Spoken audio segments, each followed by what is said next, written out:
Oil and natural gas exploration was the topic of discussion for the first day of the National Lieutenant Governors Association's annual meeting. The three-day conference started Wednesday, and it's hosted down at the Skirvin Hilton Hotel.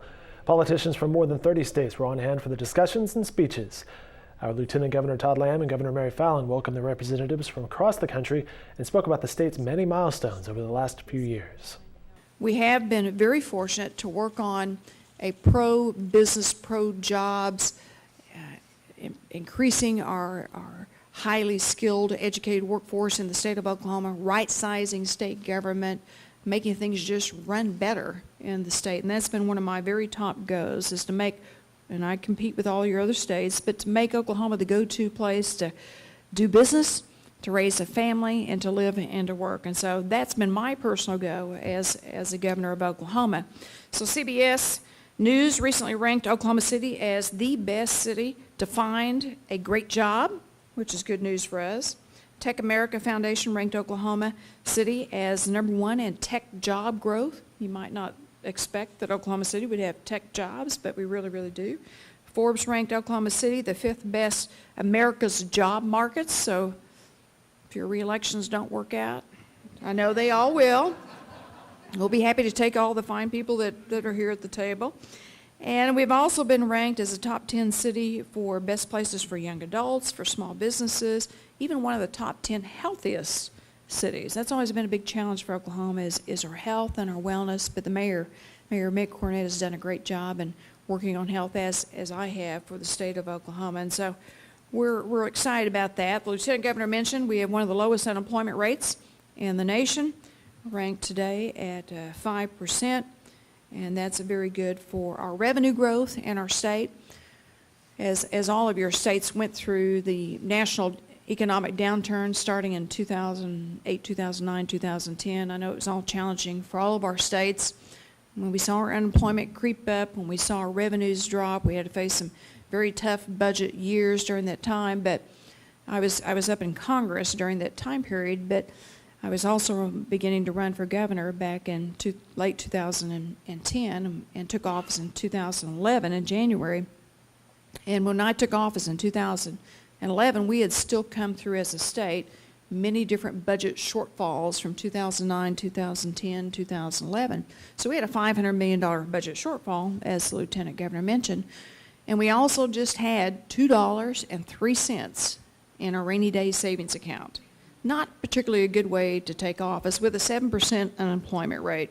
And so as governor and as lieutenant governor, we had some big challenges ahead of us as a state, but we worked very hard to put forth a vision and agenda to help grow jobs, grow our economy, create the right kind of workforce that we needed for our jobs, to right-size state government, to reform our various systems in our state, and it's paid off. Now today we have over $535 million in our savings account. And by the way, we took out $45 million, or we would have had more for the tornado disaster that we had and more. So we would have even had a higher amount. And now, as I mentioned, our unemployment rate was at 7%. Now it's at 5%, which is very strong economic growth. And we have been a leader in creating jobs. And so we focused on our business climate. We focused on strengthening our education system, enacted many different kinds of education reform. We focused on having more degreed completion in our high schools, in our career technologies centers themselves, and certainly within our colleges and our four-year bachelor's degrees and associate degrees. We set goals to have a highly skilled, educated workforce. We actually set a goal. We have about 30,500 graduates a year, either in an associate degree, a college degree, or a career technology certificate type degree. And this was actually part of a national governor's initiative launched many years ago called Complete College America. So Oklahoma really took that head on 3 years ago.